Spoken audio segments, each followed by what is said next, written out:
आज हम लोग पढ़ने वाले हैं सुभाष चंद्र बोस जी से संबंधित हर एक तथ्य और हर एक प्रश्न जो कि एग्जाम की दृष्टि से बहुत महत्वपूर्ण है। इस वीडियो को आप पूरा देखिए। जन्म स्थान अगर बात करें तो सुभाष चंद्र बोस का जन्म 23 जनवरी 1897 ईस्वी को उड़ीसा के कटक शहर में होता है और एक संपन्न परिवार में होता है। पिता का नाम इनके जानकीनाथ बोस और माता का नाम प्रभावती देवी होता है। आईसीएस की परीक्षा इन्होंने 1920 ईस्वी में इंग्लैंड जाके चौथी रैंक के साथ उत्तीर्ण की और उसके बाद से देश सेवा को प्राथमिकता देते हुए इन्होंने इस पद से त्यागपत्र दे दिया। आध्यात्मिक प्रभाव में स्वामी विवेकानंद जी की शिक्षाओं का इनके जीवन पे गहरा प्रभाव पड़ा था। बात करें कांग्रेस की 2 बार अध्यक्ष चुने जाते हैं। पहली बार तो ये 1938 के हरिपुरा अधिवेशन में चुने जाते हैं। दूसरी बार 1939 के त्रिपुरी अधिवेशन में अध्यक्ष चुने जाते हैं, लेकिन ये त्यागपत्र दे देते हैं। त्यागपत्र देने का कारण होता है महात्मा गांधी जी की नाराज़ी, क्योंकि महात्मा गांधी जी पटाभी सीतारमैया को सपोर्ट करते हैं और पटाभी सीतारमैया हार जाते हैं। इस बात से दुखी होकर गांधी जी अपनी हार मान लेते हैं। ये बोलते हैं कि पटाभी सीतारमैया की हार नहीं बल्कि ये मेरी हार है। इस वजह से सुभाष चंद्र बोस जी को त्यागपत्र देना पड़ता है और उसके तुरंत बाद सुभाष चंद्र बोस जी फॉरवर्ड ब्लॉक का गठन करते हैं 1939 ईस्वी में ही, और फॉरवर्ड ब्लॉक को हम प्रगतिशील गुट भी कहते हैं। 1921 से लेकर 1940 ईस्वी तक 11 बार ये जेल जाते हैं सुभाष चंद्र बोस जी। इसके साथ साथ जर्मनी की यात्रा करते हैं। नेताजी की उपाधि भी जर्मनी में ही इन्हें दी जाती है। 1941 में नज़रबंदी से भागकर अफगानिस्तान के रास्ते जर्मनी पहुंचे। वहां उन्होंने आज़ाद हिंद रेडियो और फ्री इंडिया सेंटर की स्थापना की। जर्मनी में ही लोगों ने इन्हें सबसे पहले नेताजी कहकर पुकारा था।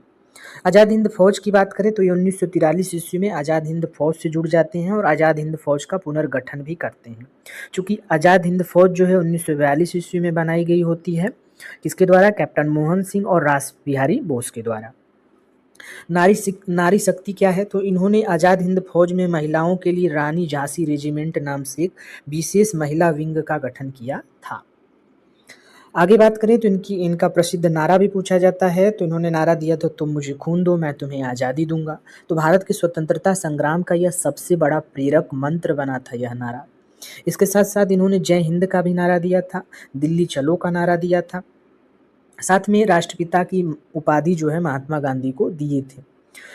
महात्मा गांधी से वैचारिक मतभेद होने के बावजूद नेताजी ने 1944 ईस्वी में आज़ाद हिंद रेडियो से भाषण देते हुए गांधी जी को पहली बार राष्ट्रपिता नाम से संबोधित किया था, यानी father of the nation Mahatma Gandhi.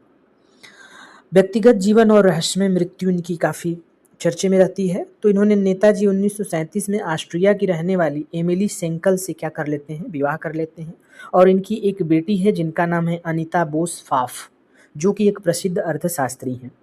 मृत्यु का रहस्य आधिकारिक रिकॉर्ड के अनुसार 18 अगस्त 1945 को इनकी मृत्यु मानी जाती है। विमान दुर्घटना में उनकी मृत्यु मानी जाती है। हालांकि उनकी मृत्यु की परिस्थिति आज भी भारतीय इतिहास के सबसे बड़े रहस्यों में से एक है। 23 जनवरी इनका जो जन्म दिवस है, उस दिन हम लोग पराक्रम दिवस मनाते हैं। अब यहाँ पे हम लोग प्रैक्टिस करने वाले हैं। सुभाष चंद्र बोस का जन्म किस स्थान पर हुआ था? तो सुभाष चंद्र बोस का जन्म कटक उड़ीसा में हुआ था। नेताजी ने किस वर्ष भारतीय सिविल सेवा की परीक्षा उत्तीर्ण की थी? तो ये 1920 में किए थे। सुभाष चंद्र बोस पहली बार कांग्रेस के अध्यक्ष कब चुने गए थे? तो 1938 के हरिपुरा अधिवेशन में। कांग्रेस अध्यक्ष पद से इस्तीफा देने के बाद नेताजी ने 1939 में किस दल की स्थापना की थी? तो इन्होंने फॉरवर्ड ब्लॉक की स्थापना की। इसी का नाम प्रगतिशील गुट भी है। प्रसिद्ध नारा तुम मुझे खून दो मैं तुम्हें आज़ादी दूंगा नेताजी ने पहली बार कहाँ से दिया था? तो इन्होंने सिंगापुर और मलेशिया से दिया था। महात्मा गांधी को पहली बार राष्ट्रपिता यानी फादर ऑफ द नेशन कहकर किसने संबोधित किया था? तो ये सुभाष चंद्र बोस जी करते हैं। कब किया था इन्होंने? तो 1944 में। आज़ाद हिंद फौज आईएनए में महिलाओं के लिए बनाई गई विशेष रेजिमेंट का क्या नाम था? तो रानी झांसी रेजिमेंट था। भारत सरकार हर साल 23 जनवरी को नेताजी की जयंती को किस दिवस के रूप में मनाती है? तो पराक्रम दिवस के रूप में। सुभाष चंद्र बोस को सबसे पहले नेताजी की उपाधि किस देश में दी गई थी? तो नेताजी की उपाधि अभी जर्मनी में दी गई थी। नेताजी सुभाष चंद्र बोस के राजनीतिक गुरु कौन थे? तो चित्तरंजन दास थे, जिसे हम CR दास भी कहते हैं। प्रश्न है, अक्टूबर 1943 में नेताजी ने कहां पर आरजी हुकूमत आज़ाद यानी आज़ाद हिंद का प्रांतीय सरकार गठन घोषणा की? तो इन्होंने सिंगापुर में की थी। वर्ष 1939 के प्रसिद्ध त्रिपुरी संकट में सुभाष चंद्र बोस ने गांधी जी द्वारा समर्थित किस उम्मीदवार को हराकर कांग्रेस अध्यक्ष का चुनाव जीता था? तो पटाभी सीतारमैया को हराया था। द्वितीय विश्व युद्ध के दौरान जापान ने भारत के किन द्वीपों को जीतकर नेताजी की आजाद हिंद सरकार को सौंप दिया था, जिनका नाम नेताजी ने शहीद और स्वराज द्वीप रखा था? तो अंडमान और निकोबार द्वीप समूह का पार्ट था 1943 में। 1928 के कलकत्ता कांग्रेस अधिवेशन के दौरान किसने कांग्रेस स्वयंसेवक कोर का गठन किया था और पूर्ण स्वतंत्रता की मांग की थी? तो ये सुभाष चंद्र बोस जी थे। नेताजी सुभाष चंद्र बोस द्वारा लिखित प्रसिद्ध आत्मकथा पुस्तक का क्या नाम है? तो द इंडियन स्ट्रगल है। जनवरी 1941 में ब्रिटिश सरकार की नज़रबंदी से भागते समय नेताजी ने किस छद्म नाम का उपयोग करके ट्रेन से यात्रा की थी? तो मोहम्मद जियाउद्दीन नाम से इन्होंने यात्रा की थी। नेताजी की रहस्यमय मृत्यु की जांच के लिए भारत सरकार द्वारा गठित सबसे पहला आधिकारिक आयोग समिति कौन सी थी? तो ये शाहनवाज समिति थी। वर्ष 1938 में हरिपुरा कांग्रेस अधिवेशन के दौरान नेताजी की अध्यक्षता में राष्ट्रीय योजना समिति यानी नेशनल प्लानिंग कमेटी का गठन किया गया था। इसके पहले अध्यक्ष कौन बनाए गए थे? तो जवाहरलाल नेहरू बनाए गए थे।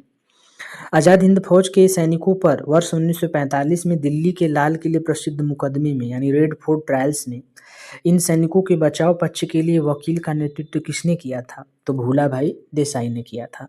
सुभाष चंद्र बोस को मरणोपरांत और वर्ष 1992 में भारत का सर्वोच्च नागरिक सम्मान भारत रत्न देने की घोषणा की गई थी, लेकिन इसे वापस क्यों लेना पड़ा?